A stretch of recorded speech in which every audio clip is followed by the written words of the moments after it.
In the middle stood General Washington, a solitary figure in opposition to the vast, shimmering expanse of the Grand Plaza in Toes, the capital city of the Galactic Empire. Alien energy pulsed through the air. Incredibly tall glass spires pierced, the swirling crimson skies, their luminous tips humming in sync. Thousands of aliens jeered, chitinous, scaled, furred, and feathered faces glaring at him with cruelty and hatred. The plaza, once a hub of activity, now stood as a masterpiece of oppression. Murals carved into black stone depicted the defeat of every human, each honoring another phase in their subjugation. The crowd's excitement wasn't for Washington's imminent execution, but for the spectacle, broadcast across the galaxy, designed to shatter humanity's spirit. Every word from the alien prosecutor, each carefully crafted charge, aimed not only to degrade Washington, but to humiliate the billions watching. Washington, standing in the heart of the empire, felt the weight of countless eyes. Yet he straightened, his war-worn uniform clinging like a second skin. Once proud, it was now frayed, but he wore Earth's military insignia like a crown. The arbiter's thunderous voice, amplified by massive sound arrays, echoed through the plaza. The judge, a towering figure with glistening scales reflecting the twin suns, spoke in an emotionless mechanical tone. You are charged with orchestrating the deaths of over 7 billion imperial citizens, spreading sedition among enslaved animals, and disturbing the peace of the galaxy. Have you any words of regret before your sentence is carried out? Washington's jaw was set like stone. A wave of anticipation rippled through the crowd as aliens leaned in, eager to witness his humiliation. Cameras encircled the gallows, transmitting every detail of Washington's face. He could almost feel the despair in his people's gaze, but that was not his legacy to leave behind. His eyes swept over the sea of alien faces, observing their disdain. Yet beneath their satisfaction, he glimpsed something fleeting. Fear. Not just fear of him as a man, but of what he represented. Despite his trembling hands and weakened body, it was terror of the idea he embodied. He opened his mouth to speak, but paused as his gaze fell on a cluster of human slaves near the plaza's edge. Their haggard faces and slumped postures spoke of exhaustion, but in the eyes of those who dared to meet his gaze, a spark flickered. The arbiter's throat cleared with a grating metallic sound. Washington smirked, a slow pull at the corner of his mouth. When he spoke, it wasn't to beg for mercy. His voice was powerful, cutting through the jeers like a blade. I have no regrets. For too long, humanity has bowed before you. We've endured your cruelty, your chains, and your lies. I don't regret fighting for freedom, and if I had the chance, I'd do it again. A chorus of alien outrage erupted, but the arbiter raised a hand, silencing the mob. You are convicted. Today, you will pay the ultimate price. The executor, a towering insectoid brute with gleaming blade-like mandibles, stepped forward. It grasped the lever that would drop the trap beneath Washington's feet. The crowd fell silent in anticipation. Washington drew a deep breath. He had expected this. Raising his head high, his voice rang out, shaking the very air. To those who endure the Empire's wrath, hear me. They may kill me today, but they will never destroy the idea of freedom. My death is not the end. Rise. Break. Your chains. Reclaim what was stolen from you. The executor yanked the lever. The trap door snapped open. For a moment, silence reigned.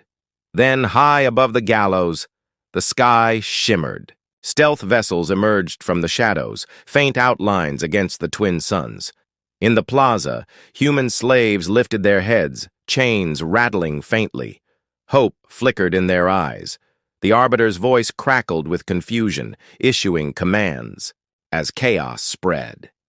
Washington's body hung motionless, but his final words echoed across the galaxy. On distant worlds, sparks of rebellion ignited.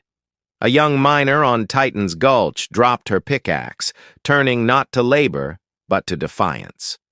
On V's Prime, a scarred reptilian laborer rose, towering over its overseer. Captain Elias Trent watched Washington's broadcast from a freighter near the Imperial border. Arms folded, he whispered, "That's the signal. Initiate Operation Dawnfire." Stealth. Systems powered up, and hidden fleets began to move. Across the Empire, Washington's voice became a beacon. His death was a spark that even the Galactic Empire could not extinguish. And so, as the rope snapped taut, the galaxy held its breath. Above the gallows, the stars began to shift. The revolution had begun. His face is now locked in time. The Arbiter remained still, its clawed hands on the podium, anticipating the ripples of surrender to ripple throughout the galaxy. But the subsequent events weren't significantly above the capital, a rip in terms of submittal. At first, the distortion of the sky was minor, nearly undetectable, but it eventually grew, expanding like a fissure. The air glistened like glass, and from it, a fleet of human stealth ships appeared in the void. Their hulls bent and absorbed light to stay almost undetectable until the ideal moment. The Arbiter's eyes narrowed as its heartbeat quickened. Bewilderment blazed across its alien features. Then, realization struck. It lifted an arm to give orders, but it was too late. The lead ship shattered the stillness. A sleek predator among a pack of wolves, wrath was emblazoned in stark letters across its hull. From its underbelly, a pulse of dazzling energy burst forth, unlike anything the Empire had ever seen.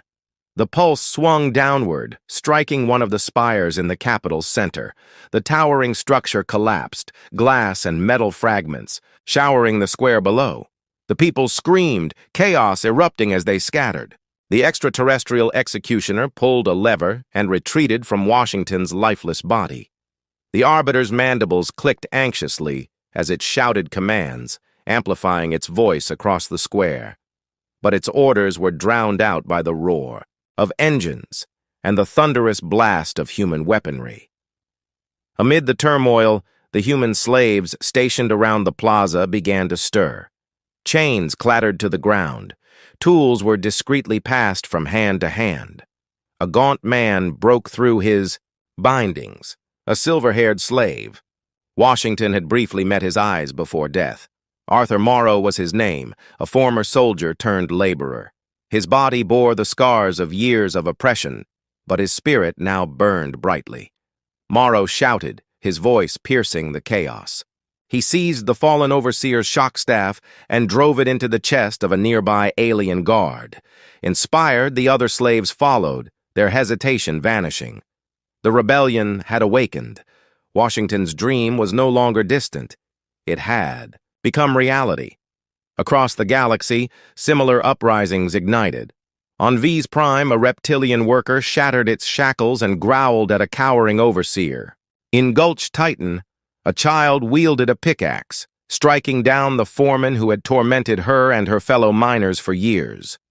Miners rallied behind her, their makeshift weapons raised high as they stormed toward the prison gates. Aboard the Wrath, Captain Elias Trent stood on the bridge, arms crossed and face grim. Callum Vance, the wiry tactical officer, called out above the clamor of fleet reports. "Enemy response incoming! They're moving fast!" Trent's voice was hard and uncompromising. "Clark, broadcast the signal. All frequencies." Jonah Clark, the reserved communications officer with piercing blue eyes, nodded. Moments later, Washington's voice echoed through the ship, not live, but a recording of his final speech. "Rise, for those enslaved and oppressed." His words cut through the din like a beacon. Human ships amplified the message, spreading it across systems. Slave nations in work camps heard Washington's defiance. His voice became a weapon as potent as any blade. The Arbiter watched the plaza descend into chaos. Its clawed hands trembled, As the tide turned, it barked orders into its communicator. "Request reinforcements!" But replies were panicked. "Sir, human troops are everywhere. They're targeting our communications grid." An explosion cut off the response. The Arbiter faltered as a massive transport ship pierced the sky. Thrusters, billowing smoke. Dust and debris filled the air as its hatch burst open. Armed human soldiers flooded out. Arthur Morrow fought his way to the gallows. He hacked through foes, reaching Washington's body. With effort, he cut the noose, cradling the fallen leader in his arms. "You said we'd rise," Morrow murmured. "Now we won't fall." Donovan Holt, a seasoned soldier, approached. "Is it done?" Morrow nodded. "It's only just begun." The Wrath's cannons fired relentlessly, striking precise blows against Imperial infrastructure. The Arbiter, cornered and furious, raised its weapon in a last stand.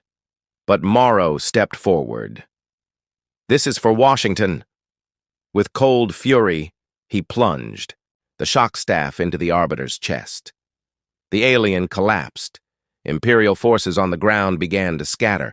The once mighty capital was now a symbol, not of power, but of defiance.